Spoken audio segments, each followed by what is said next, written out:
আসসালামু আলাইকুম। ওয়ালাইকুম আসসালাম। আহ, আজকে আমরা কথা বলবো আমাদের গ্রুপের একজন নিয়মিত সদস্য সাইফুল ভাইয়ের সাথে। তো প্রথমে আমরা সাইফুল ভাইয়ের পরিচয়টা একটু সাইফুল ভাইয়ের কাছ থেকে জেনে নিই।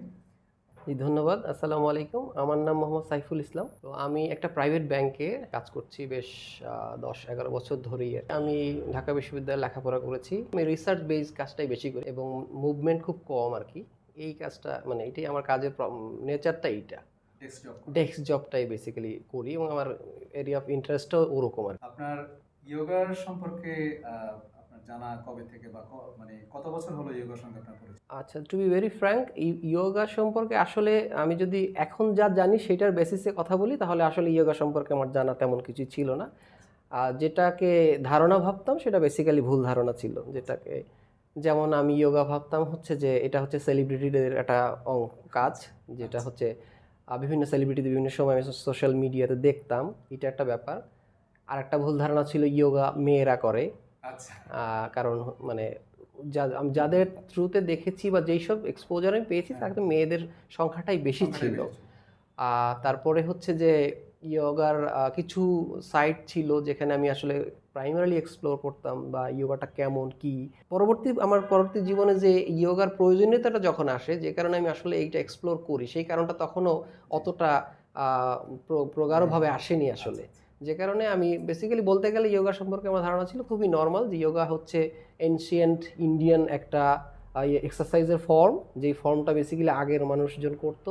এখনকার যারা জিমে যেতে পারে না তারা বা একটু কম স্ট্রেস কম স্ট্রেংথের যারা, তারা হচ্ছে এরকম করে, এরকম একটা ধারণা। পজিটিভ নেগেটিভ ওরকম না, বাট ধারণাটা হচ্ছে এরকম। তো আপনার ইয়োগা করার প্রয়োজনীয়তাটা কেন ফিল করলেন বা কিভাবে আপনার মনে হলো যে না ইয়োগাটা আপনার হয়তো প্রয়োজন হবে? এটা কি কোনো ডক্টরের পরামর্শ ছিল নাকি আপনার নিজের ব্যক্তিগত কোনো চিন্তা ভাবনা থেকে আপনার এসেছে? আমার ইউনিভার্সিটির শেষ দিকে এসে আমি একটা পেইন ফিল করছিলাম, যেটা কিনা হচ্ছে আমি শুয়ে থেকে উঠতে গেলে ওঠার মাঝখানটা অবস্থায় যে বেন্ড হই, ওই সময় আমি আমার ব্যাক এন্ডে একটা টান অনুভব করতাম, যেই টানটা কোনো অর্থোপেডিক পেইন না। আচ্ছা। যেই পেনটা আমার ওইখানে কেউ মানে আপনি হাতুড়ি দিয়ে মারামারি করলেও ওখানে আমি ব্যথা পাই না, বাট ওই পার্টিকুলার অ্যাঙ্গেলে আসলে আমার ওই পেনটা হয় এবং সেটা খুব সিভিয়ার। এরপরে আমি বিভিন্ন আমার ডাক্তার ফ্রেন্ডদের সাথে কথা বললাম, তো ওরা বললো যে যেহেতু ওয়েস্টে ন্যাচারালি মানুষের প্রথম ধারণা আসে অর্থোপেডিক একটা ইস্যু। অর্থোপেডিকে গেলাম, আমি অর্থোপেডিক মানে যেই স্পেশালিস্টের কাছে গেলাম, তিনি আমাকে বেল্ট পরতে বললেন। আমি ইউনিভার্সিটির শেষের দিকে প্রায় বছর দুয়েক বেল্ট পরলাম, বাট আমি একটা জিনিস দেখলাম যে তাতে যে খুব বেশি ইমপ্রুভমেন্ট হচ্ছে বা সেটা বুঝতে পারছি না। সো এবং আমি আস্তে আস্তে পেইনটা দেখলাম যে আমার ব্যাক এন্ডের পেইনটা আস্তে আস্তে আমার যে হিপ জয়েন্ট, এই যে জয়েন্টটা যেখানে লেগে আছে এই জায়গাটাতে আমি একটা বড় লিভ করতে গেলে ওখানটাতে আমি একটা টান খাই এবং আমি ওখানটাই বসে পড়ি, এরকম একটা অবস্থা। তারপরে এইটা করতে করতে আমি যখন নিউরোমেডিসিনের দিকে সুইচ করলাম, তখন দেখলাম যে অর্থোপেডিক আসলে হচ্ছে না। তো নিউরোমেডিসিনে উনি আমাকে এমআরআই করলেন ফুল বডি। উনিও কিছুদিন ওষুধ দিলেন, এমআরআই করলেন। করে উনি একটা জায়গায় আসলেন, সেটা যে দেখলেন যে উনি দেখলেন আমার টোটাল এমআরআই ক্লিন, কোথাও কোনো প্রবলেম পাওয়া যাচ্ছে না। তারপরে উনি দুইটা জিনিস আইডেন্টিফাই করলেন, একটা ইএসআর খুব বেশি ছিল, সিআরপি খুব বেশি। এই দুইটা বেশি দেখে উনি ধারণা করলেন যে এইটা হয়তো বাত জাতীয় কিছু একটা হবে। সো উনি আবার রেফার করলেন হচ্ছে একজন বাত জ্বর বা বিশেষজ্ঞের কাছে আর কি, রিউমাটোলজিস্ট আর কি। রিউমাটোলজিস্টের কাছে যাওয়ার পরে উনি একটা টেস্ট দিলেন, HLA-B27 নামে একটা টেস্ট আছে, একটা অ্যান্টিজেন টেস্ট। ওইটা পজিটিভ আমার। সো এইটা অনেকেরই পজিটিভ থাকে, বাট সবারই এরকম ভিজিবল হয় না। তো এইটা ফ্যামিলি থেকেও আসতে পারে, বাট এইটার ইয়েটা হচ্ছে উনি যেটা বললেন যে আমার বডির যে গুড প্রোটিনগুলো আছে সেইটা মানে আমার বডির ইমিউন সিস্টেমটা আমার বডিকেই গুড সাইডটাকেই আবার সে থ্রেট মনে করে, ওটাকে অ্যাটাক করে, যে কারণে ইনফ্লামেশন হয়।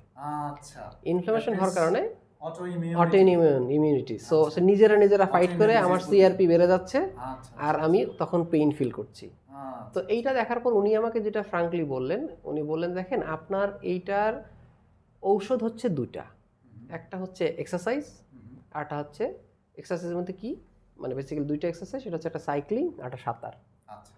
আপনার বেসিক্যালি কোনো মেডিসিন এবং পেইনগুলো যখন একটা সিভিয়ার হবে তখন দুইটা আমি যেমন দুই পায়ে 2বার 2টা স্টেরয়েডের ইনজেকশন নিয়েছি, ইনজেকশন নিতে হয়েছে। যেটা আমারই আবার অনেক ডাক্তার ফ্রেন্ড বলছে যে এইটা স্কিপ কর, এটা এটা দরকার নাই। আচ্ছা, আচ্ছা। এই যেটি পেইনটাকে অন্য কোনোভাবে Bypass করা বাইপাস করা যায় বা রিলিফ করা যায়, এইটার আদার ইয়েটা প্রবলেম ডাক্তার কথা Side বললাম effect সাইড হতে এফেক্ট পারে। হতে পারে। তো ডাক্তার আবার বলে দেখেন আমি এটা নিয়ে পড়ালেখা করেছি, তো এইটা আমি যতটুকু আপনার কাছে সহনীয় ওইটাই দিচ্ছি।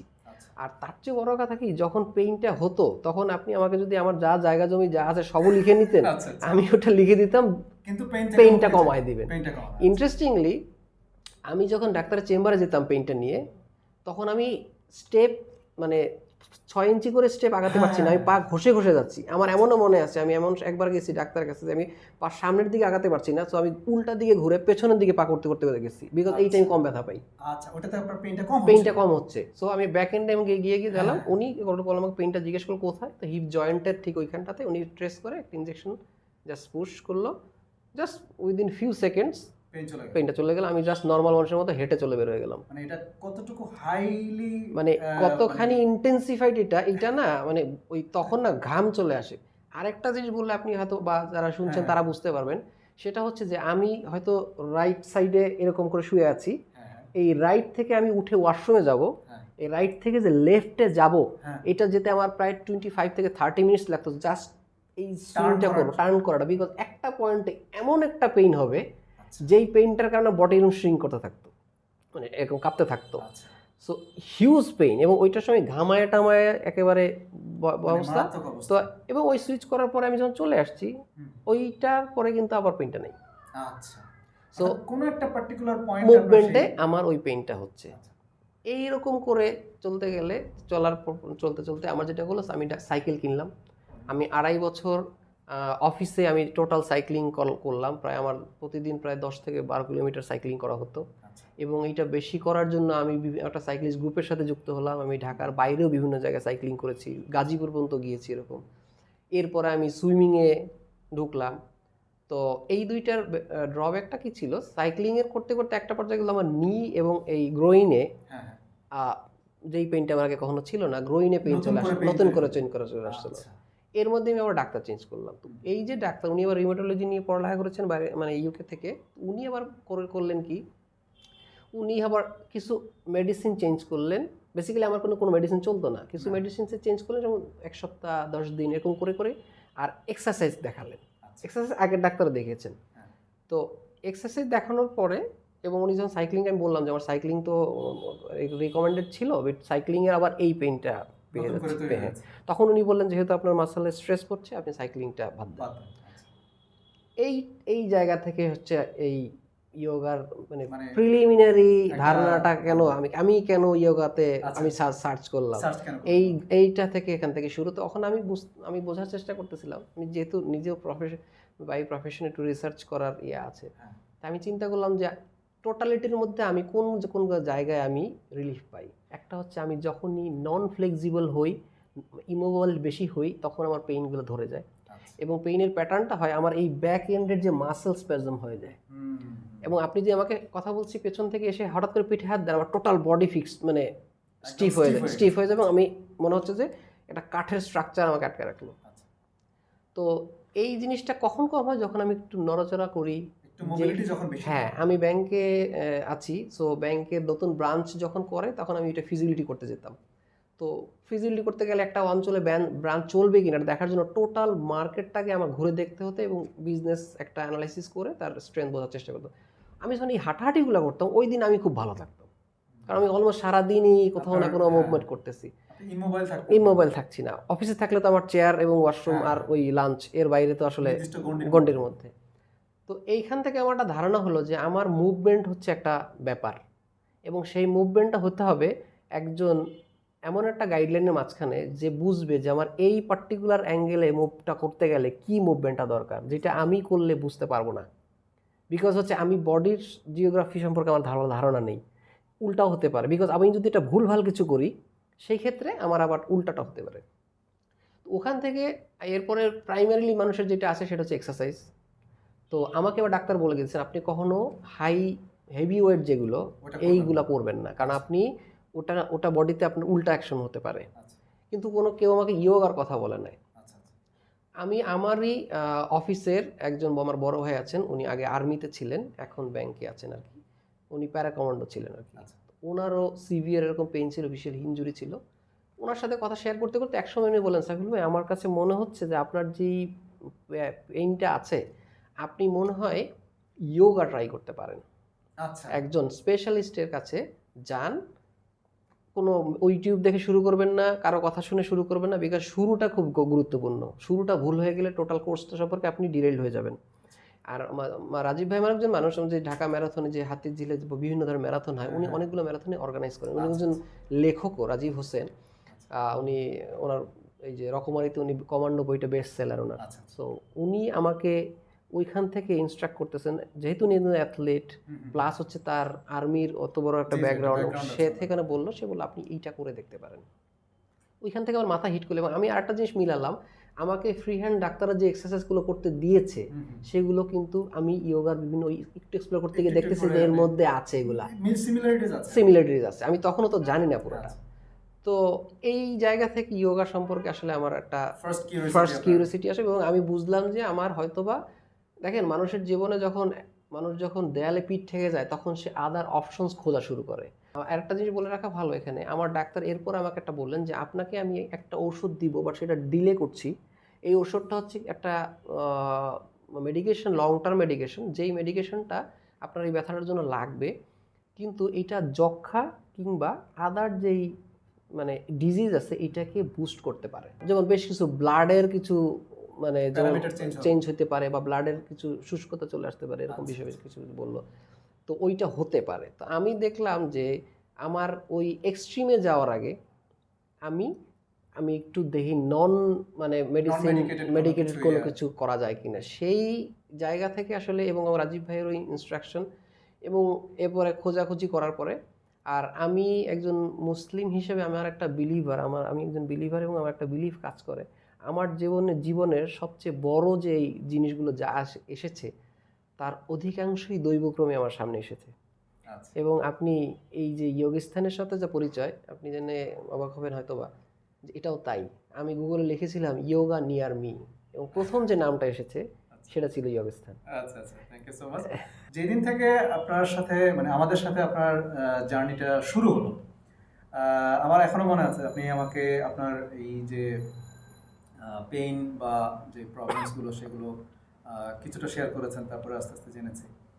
তো সেদিন থেকে শুরু করে আজকে পর্যন্ত এই যে আপনার মোটামুটি একটা লম্বা একটা জার্নি, এই জার্নিতে আপনার টোটাল এক্সপিরিয়েন্সটাকে আপনি কিভাবে অ্যাসেসমেন্ট করবেন, যে আপনি কিভাবে কি এক্সপেকটেশন নিয়ে শুরু করেছিলেন আর আজকের বর্তমানে আপনি নিজেকে কিভাবে অ্যাসেস করেন, বা আপনার কেমন লাগছে যে যোগা করে কি আদৌ আপনার কোনো লাভ হচ্ছে কিনা? আচ্ছা, এই বিষয়টাকে বলতে গেলে আমার ছোটবেলার একটা আমাদের ইনফ্যাক্ট মিলে যাবে, আমরা যারা 90s বা এই পাশের যারা আছি, আগে ফুজির ক্যামেরা ছিল, ফুজির ফিল্ম ক্যামেরা দিয়ে ছবি তুলতাম। 36টা ছবির পরে দুই একটা এক্সট্রা আসতো, ওই দুই একটা এক্সট্রা না 36টার চেয়ে বেশি আনন্দ দিত যে আমি এই দুটো এক্সট্রা পেয়েছি। এই ইয়োগার ক্ষেত্রে আমার যেটা এক্সপেকটেশন ছিল, আমার এক্সপেকটেশন ইয়োগাটা ছিল হচ্ছে লাস্টের রিল্যাক্সেশন সেশনের আগ পর্যন্ত আমি ইয়োগার বিভিন্ন কিছু মুভমেন্ট আপনি দেখাবেন, আমি করে এখান থেকে বের হয়ে যাব। জাস্ট এই প্রসঙ্গে আরেকটু আমার একটা লাইফের ইনফরমেশন দেওয়াটা জরুরি, এই কারণে না, তার মাহাত্ম্যটা এই কারণে বোঝা যাবে। এর মধ্যে আমার ব্যক্তিগত জীবনে একটা পরিবর্তন আসে বড়, সেটা হচ্ছে আমার পারিবারিক জীবনের সম্পর্কে কিছু বৈষম্যের প্রবৃদ্ধির কারণে আমার বিবাহ বিচ্ছেদ ঘটে, যেটা আমার জন্য, আমার মতো একজন মানুষের জন্য এটা একটু টাফ টু হ্যান্ডেল।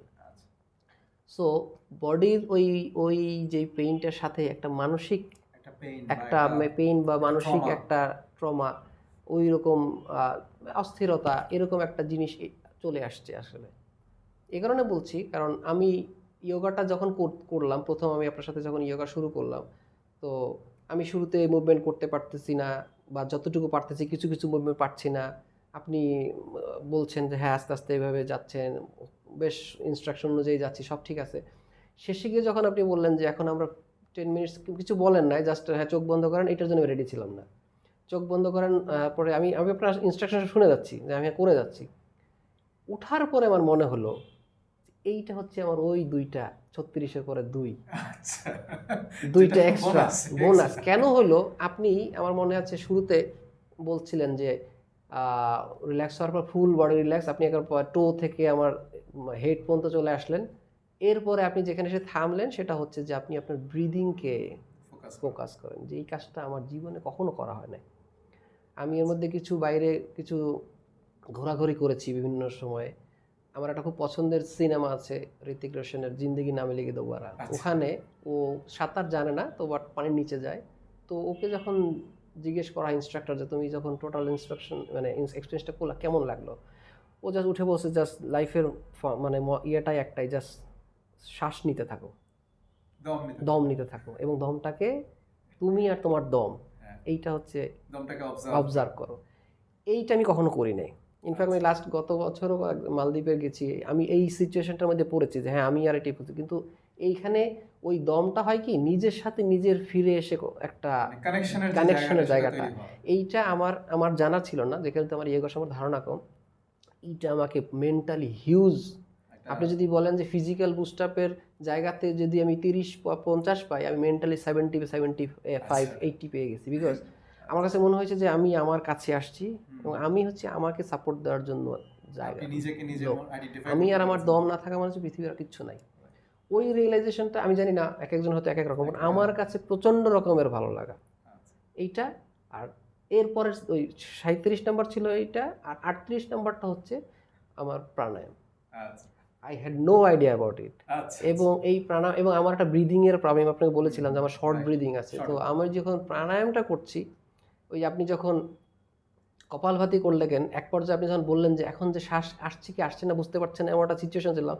আমি ভাবলাম যে এটা impossible theoretically but I realize যে আমি আসলেই ব্রিদিং আমি নাকের সাথে হাত নিয়ে দেখতেছি আমি ব্রিদিং করছি না এবং আমার ব্রিদিংয়ের জন্য কিছু আসছেও না কোনো চেষ্টা করতে হচ্ছে না এবং কিছু কিছু সময় আপনি যখন একটা খুব স্ট্রেসফুল কিছু হওয়ার পর আপনি যখন বলেন না যে লম্বা দম নিন আমি মনে মনে হাসি বলুন লম্বা দম নিতে হবে না এমনি নিচ্ছি বডি কিন্তু এই একটা সময় আমার মনে হচ্ছে না বডি নিচ্ছে না সো এই দুইটা জায়গায় আমি খুবই অ্যামেজড হই এবং আমি ওই জায়গাটা না মেন্টাল পিস যেটাকে বলে আমি ওই জিনিসটাকে ওখানে রিয়েলাইজ করে শুরু করছি যেহেতু আমার অন্য মানুষের হয়তো অন্য ধারণা হতে পারে আমার ইয়োগা সম্পর্কে এইগুলো একেবারেই ধারণা ছিল না এই দুইটা আমার জন্য একটা বড় পাওয়া যেটা হচ্ছে ওই আমার মেডিসিনের বাইরে এবার আসি আমার ওই রোগের জায়গাটাতে আমি রোগের যেটা আগে জায়গা ছিল যে আমি বসতে পারতাম না ঠিক মতো আমার বাসায় কমোড এবং প্যান দুইটাই আছে সো কমোড যদি কোনো করে অকুপাইড থাকতো আমি প্যানে বসে প্রপারলি আমি সব ইউটেন্সিলস ইউজ করতে পারতেছিলাম না বাট বিকজ আমার হাতের স্ট্রেস হয় না বা আমি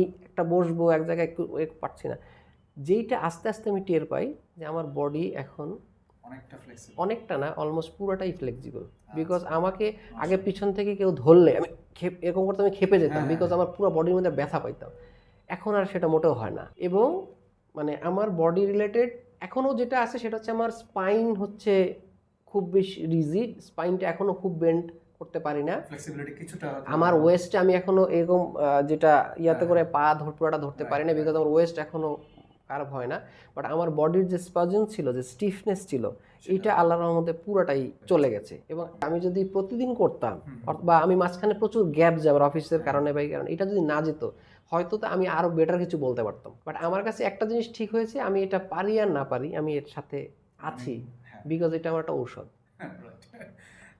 অনেক ভালো লাগলো আপনার এক্সপিরিয়েন্স শুনে আর এইভাবে তো আসলে এতটা ডিটেইল শোনার সুযোগ হয় না কারণ সেশনে যখন আমরা নর্মালি করি দেখা যায় যে একটা সেশন করলাম সেশন করার পরে হয়তো এক্সপিরিয়েন্স এরকমভাবে শেয়ার করার সময় পাওয়া যায় না তো আজকে আপনার এক্সপিরিয়েন্স শেয়ার করলেন এজন্য অনেক অনেক ধন্যবাদ আর আমার যোগস্থান বলেন বা আমার নিজের বা দর্শকদের জন্য যদি কোনো রকম সাজেশন থাকে আপনার যদি কোনো রকম রেকমেন্ডেশন থাকে সেটা একটু শেয়ার করবেন রিকমেন্ডেশন বলতে আমার কাছে মনে হয় যে কিছু মানুষের বা ইয়োগাটা আসলে আমাদের এখনও মেইন স্ট্রিমিং হয়নি এটা হচ্ছে যে কারণে যে জিনিসটা আমরা কখনো জানি না যে আমি এর মধ্যে একটা হচ্ছে প্রথম যেটা আপনার হয়তো মানে প্রথম না, এটা ওয়ান অফ দ্য মেজর, মানে কি বলবো এটাকে, টপিক, যে আপনার একটা ধারণা ছিল যে ইয়োগা সম্ভবত মেয়েরা মেয়েরা করে। এটা আমার ধারণা ঠিক নেই, এটা আমাকে এখনো দুইটা প্রশ্ন, ইন্টারেস্টিং প্রশ্ন করে। সেটা হচ্ছে যখনই আপনি কাউকে আমি যখনই বলেছি যে আমি যোগা করি, জি, জি। আমি জানি সেকেন্ড প্রশ্নটা কি, আচ্ছা আপনার ইনস্ট্রাক্টর কি মেয়ে? আচ্ছা। তো সোসাইটিতে ব্যাপারটা এরকম হয়, যেমন আপনি স্কুটার মানে চালাচ্ছেন, তারা ধারণাই করতে পারে না যে ইয়োগা ইনস্ট্রাক্টর ছেলে হতে পারে, আচ্ছা। বা আপনি যাচ্ছেনই, হ্যাঁ, হ্যাঁ। তো আপনি মেয়ে ইনস্ট্রাক্টরের কাছে মেয়ে যাবেন, instructor এর কাছে যাচ্ছে। আচ্ছা। যেটা ওই স্কুটার চালাতে গেলেও হয় যে আপনি কি প্রথমে মানে প্রথমে ছেলেরা সবাই scooter চালায়। প্রথমে সবাই এটাকে বলে স্কুটি, যেটা হচ্ছে রানারের একটা ব্র্যান্ড, বাট এটা এই সেগমেন্টটার নাম হচ্ছে স্কুটার। আচ্ছা। এবং ওই সবাই ওইটাই ধারণা করে যে একজন এটা তো মেয়েরা করাবে, মেয়েদের তার জিনিস। কাছেই যাবে। আচ্ছা। সো এরকম ধারণা সমাজে চলে। এর কারণ হচ্ছে যে এই জিনিসটা হয়তো বা আমরা যেসব জায়গায় শিখি সেই সব জায়গায় কেউ বলে না, আচ্ছা। কিন্তু আমরা এই কাজটা প্রতিনিয়ত করি। আমরা যারা মুসলিম, যারা নামাজ পড়ি, অনেকগুলো মুভমেন্ট আছে যেটা হচ্ছে এখানে আছে, অনেক কিছু অনেকগুলো আছে। সো ওই মুভমেন্টটা করি। সো এবং ওই মুভমেন্টে 5 ওয়াক্ত যারা নামাজ পড়ে এদের দেখা যায় অনেক বেশি ফিট। তো এই যে ধারণাটা, যেমন স্কুলে যদি কোনো বইয়ের একটা চ্যাপ্টার থাকতে পারতো যে ইয়োগা, এটা মানুষ করবে, এই জায়গা থেকে আমার মনে হয় মানুষের এই জায়গাটা একটু চিন্তা করা উচিত। সেটা হচ্ছে যে একটা গাড়ি যদি আমি চালাই 6 মাস পরে একবার আমি এটা মেনটেনেন্স দেখি, ফিটনেস দেখি, তো আমার যে দেহঘড়ি, এই দেহঘড়ির যে সন্ধান করেছি কিনা, এই দেহঘড়িটার একবার হলেও বছরে সার্ভিসিং বা 6 মাসে বা 3 মাসে সার্ভিসিং দরকার কিনা, এটাও তো একটা যন্ত্র, সেই যন্ত্র দরকার কিনা, সেটার করার জন্য কি আছে, এই চিন্তাটা কালকে ডাক্তারখানা যাওয়ার আগে যদি চিন্তা করতে পারি, হয়তো বা আমরা আমাদের জীবনটাকে আরেকটু সুন্দর করে যতদিনই বেঁচে থাকি সুন্দরভাবে করতে পারবো। মানে এটা আসলে খুব ইম্পর্টেন্ট একটা কথা, যে ডাক্তারখানায় বা ডাক্তারের কাছে যাওয়ার আগে যদি আমি নিজের দিকে একটু তাকানোর চেষ্টা করি, তাহলে হয়তো আমি একটু প্রিভেনশনের একটা ব্যবস্থা নিতে পারি। বাট যেটা আমাদের হয়, আমরা অনেক সময় দেখা যায় যে বড় কিছু ঘটার আগ পর্যন্ত আমাদের অনেক সময় নজর দেওয়া হয় না।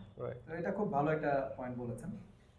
তো যাই হোক, অনেক অনেক ধন্যবাদ আপনাকে আপনার অভিজ্ঞতা শেয়ার করার জন্য। ইনশাআল্লাহ আবার সামনের দিকে আমরা বসবো, আপনার কাছ থেকে আরো আপনার অভিজ্ঞতার কথা শুনবো। আবার দেখা হবে ইনশাআল্লাহ। অবশ্যই, আপনাকেও ধন্যবাদ। আমিও এখনো শিখছি। আমি ব্যাপারটাকে এখন পর্যন্ত এভাবেই দেখি। একটা কথা শেষ জাস্ট বলতে চাই, সেটা হচ্ছে যে ইয়োগাটা আমার কাছে অনেক বেশি নিজের কাছে ফেরত আসা, যেটা আমরা ধ্যানে করি, যেটা প্রতিটা রিলিজিয়নের যেই রিলিজিয়াস প্র্যাকটিস, তাতেও কিন্তু ওই ফেরত নিয়ে আসা হয় একটা জায়গায় নিজের কাছে। এই সুযোগটা আমরা আমাদের দিতে পারি ইয়োগা দিয়ে।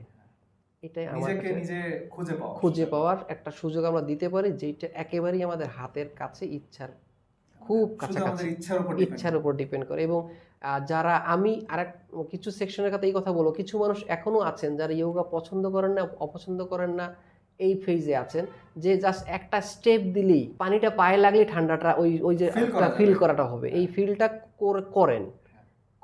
ভালো যদি না লাগে ফেরত চলে যাওয়ার সুযোগটা আছেই, কিন্তু ভালো যদি লেগে যায়, হ্যাঁ, ভালো লাগলে এবং এটার যদি সত্যিকার অর্থে সেই উপকারিতাগুলো থাকে, যেটা প্রয়োজন সেটা থাকলে দেন এটাকে এক্সপ্লোর করার সুযোগ আছে, অবশ্যই সুযোগ আছে। এবং আমি একটা জিনিস বুঝি একজন রিসার্চার, গবেষক হিসেবে, সেটা হচ্ছে যে একটা ব্যায়াম বা একটা কর্মকাণ্ড যখন 1000 বছর ধরে একটা ঐতিহ্যের সাথে বড় হয়, তার ভেতর কিছু না কিছু আছে, না হয় এটা টিকে না। যদি এখানে এরকম কিছু থাকে যেটা হয়তো অনেকের জন্য অ্যাপ্লিকেবল হবে না, ঠিক আছে, সেটা হতে পারে। বাট আমি অ্যাটলিস্ট ওই না দেখে যেন বলি না, আমি না দেখে যেন না বলি যে চাঁদটা কেমন ছিল, আমি যাতে দেখে আসি চাঁদটা কেমন ছিল, এটাই নিজের অভিজ্ঞতাটা নেই, অন্যের চোখে চাঁদ যেন না দেখি, এটাই। এবং এটা নিজের জন্য।